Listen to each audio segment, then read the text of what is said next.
Nosotros somos Yuria Arroyave, Leonardo Gámez, Juan David Ramos y Juan Felipe Benavides. Y les vamos a presentar el teorema de transporte de Reynolds. Transporte de Reynolds. El teorema del transporte de Reynolds establece cómo cambia una variable en el espacio y en el tiempo en dos sistemas de referencia diferentes. La derivada del material, una herramienta esencial en el teorema, nos brinda la capacidad de medir la aceleración de una partícula del fluido en el instante preciso que atraviesa un punto fijo en el espacio. En esencia, el teorema nos proporciona una forma de entender cómo evolucionan las propiedades de un fluido a medida que se mueve a través del espacio y el tiempo, centrándose en la evaluación de la aceleración de las partículas fluidas en puntos específicos. La derivación del teorema del transporte de Reynolds consiste primeramente en que las propiedades del sistema por el tiempo son iguales a las propiedades del volumen de control por el tiempo, llegando mediante el análisis del problema a la ecuación número 4, donde vemos que el volumen de control, sus propiedades, son equivalentes a las del sistema.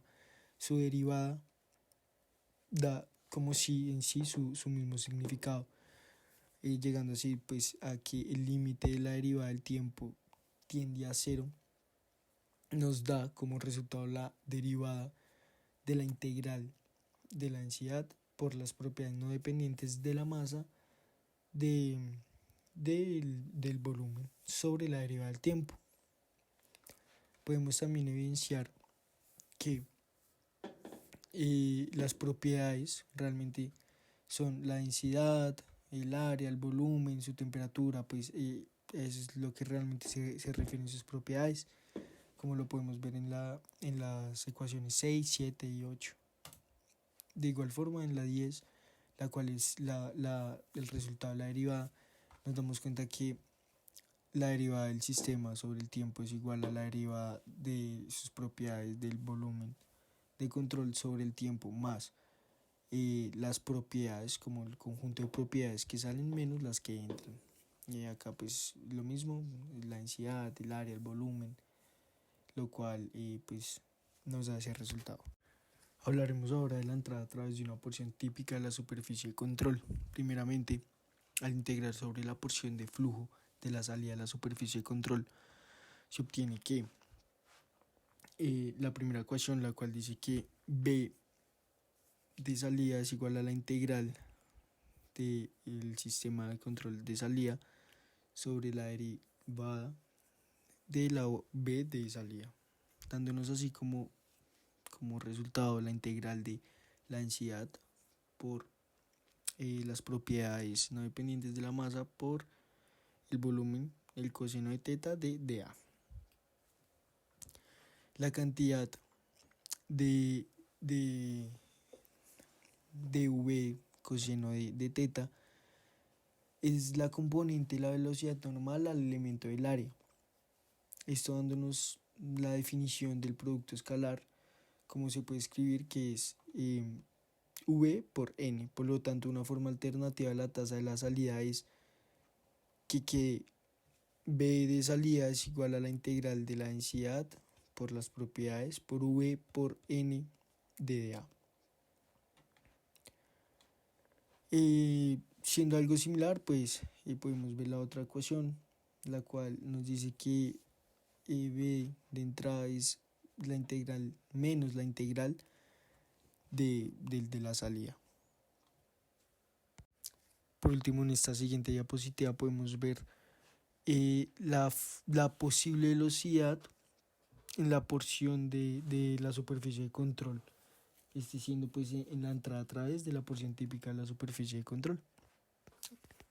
A continuación vamos a tocar el punto 4.1 que nos habla acerca de la interpretación física.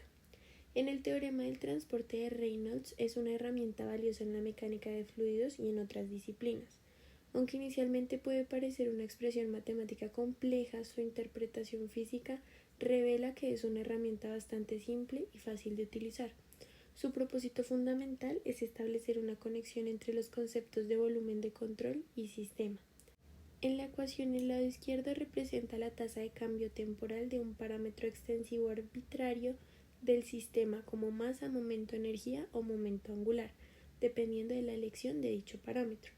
Dado que el sistema está en movimiento y el volumen de control está estacionario, la tasa de cambio temporal de dicho parámetro dentro del volumen de control no siempre coincide con la del sistema en sí. El primer término en el lado de la derecha de la ecuación representa la tasa de cambio de dicho parámetro dentro del volumen del control mientras el fluido fluye a través de él.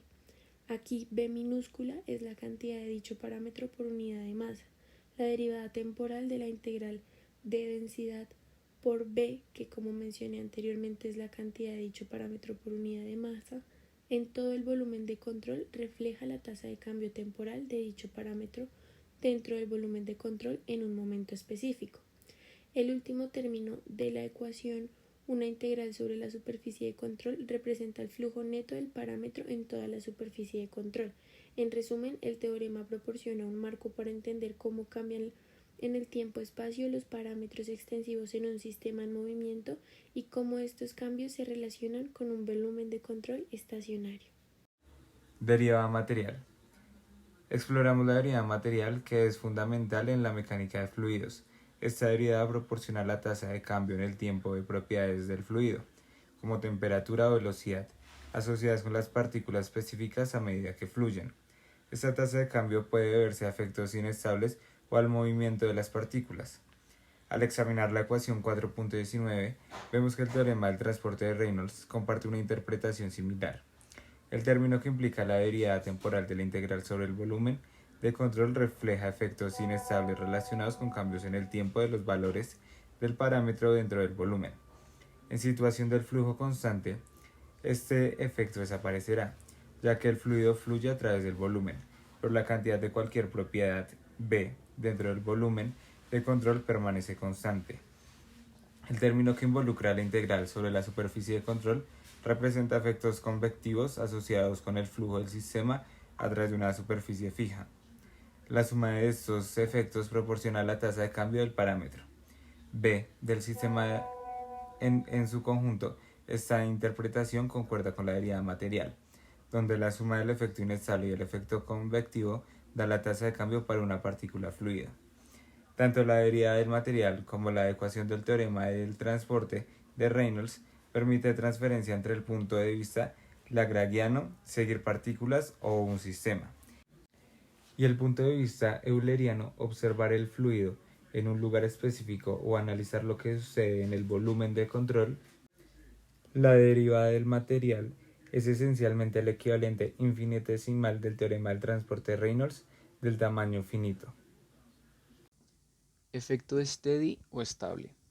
En tales casos, si va a haber un cambio en la cantidad de V asociada con el sistema, debe haber una diferencia neta en la velocidad en la que V fluye hacia el volumen de control, en comparación con la velocidad a la que fluye fuera del volumen de control. Es decir, la integral de más las proporciones de entrada a la superficie de control no serían iguales y opuestas a las de la superficie de salida, porciones de la superficie. Considere un flujo constante a través del volumen de control. Si el parámetro V es la masa del sistema, el lado izquierdo de la ecuación es cero, por lo tanto el caudal de masa en la caja debe ser la misma que el caudal de masa que sale de la caja, porque el lado derecho de la ecuación representa el caudal neto a través de la superficie de control. Por otra parte, supongamos que el parámetro V es el impulso del sistema. El impulso del sistema no tiene por qué ser constante. De hecho, según la segunda ley de Newton, la tasa de cambio temporal del impulso del sistema es igual a la fuerza neta, F, que actúa sobre el sistema. Por lo tanto, en general, el lado izquierdo de la ecuación será distinta de cero. Por lo tanto, el lado derecho, que luego representa el flujo neto de impulso a través de la superficie de control, será distinto de cero. No es necesario que el caudal de impulso en el volumen de control sea lo mismo que el flujo de impulso del volumen de control. Son los mismos principios básicos que describen el funcionamiento de tales dispositivos como motores a reacción o cohetes para flujos estacionarios. La cantidad de la propiedad B dentro del volumen de control no cambia con tiempo. El monto de la propiedad asociada con el sistema puede cambiar o no con el tiempo, dependiendo de la propiedad particular considerada y de la situación de flujo involucrada. La diferencia se determina entre el asociado al volumen de control y el asociado al sistema, por la velocidad a la que B se transporta a través de la superficie de control. Ahora hablaremos del ítem 7.1 que dice acerca del efecto Van Steri, es decir, inestable. Primordialmente tenemos que asegurarnos de mantener todos los términos de la ecuación que se encuentra a la izquierda, observando desde la perspectiva del volumen de control la cantidad del parámetro B mayúscula, que quiere decir propiedad extensiva, dentro del sistema puede experimentar varios cambios debido a variaciones en el tiempo dentro del volumen de control fijo. Además, puede haber un flujo neto no nulo de ese parámetro a través de la superficie de control. Hablaremos ahora de la ecuación que está a la derecha. En situaciones especiales de inestabilidad, donde la tasa de entrada del parámetro B mayúscula, es decir, propiedad extensiva, se equilibra exactamente con su tasa de salida, se deduce que la ecuación se simplificará a como se encuentra al final, es decir, a igual a menos la densidad por la velocidad sub 0 elevada al cuadrado por el área 1 por el vector I más la densidad por la velocidad sub 0 elevada al cuadrado por el área 2 por el vector será igual a 0. En otras palabras, cuando las condiciones inestables resultan en una entrada y salida de la propiedad extensiva que se compensan perfectamente, la ecuación se reducirá. Este resultado implica que, bajo condiciones específicas de flujo inestable, los términos asociados con la variación temporal de B mayúscula, es decir, propiedad extensiva, pueden anularse entre sí, facilitando así el análisis de la primera ecuación. Movimiento de control de volumen. En la mayoría de los problemas de mecánica de fluidos se suele considerar el volumen de control como un espacio fijo a través del cual fluye el fluido. Sin embargo, existen situaciones en las que el análisis se simplifica, permitiendo que el volumen de control se mueva o se deforme.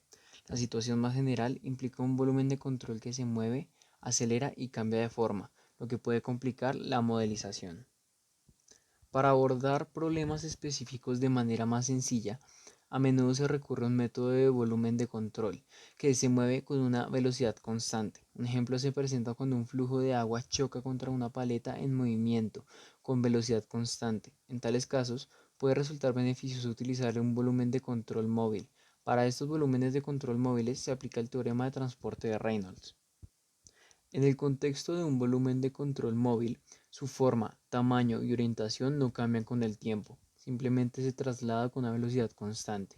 La diferencia principal con respecto a los volúmenes de control fijos es que existe una velocidad relativa W, que transporta el fluido a través de la superficie del volumen en movimiento, en contraposición a la velocidad absoluta, llamada V, que transporta el fluido a través de la superficie del volumen fijo. La velocidad relativa se refiere a la velocidad relativa del fluido en comparación con el volumen de control en movimiento, mientras que la velocidad absoluta se refiere a la velocidad del fluido vista desde una posición estacionaria en un sistema de coordenadas fijo. La diferencia entre estas velocidades absoluta y relativa es la velocidad del volumen de control, lo que resulta fundamental para comprender cómo se relaciona el movimiento del volumen de control con el flujo del fluido en situaciones en las que el volumen de control es móvil.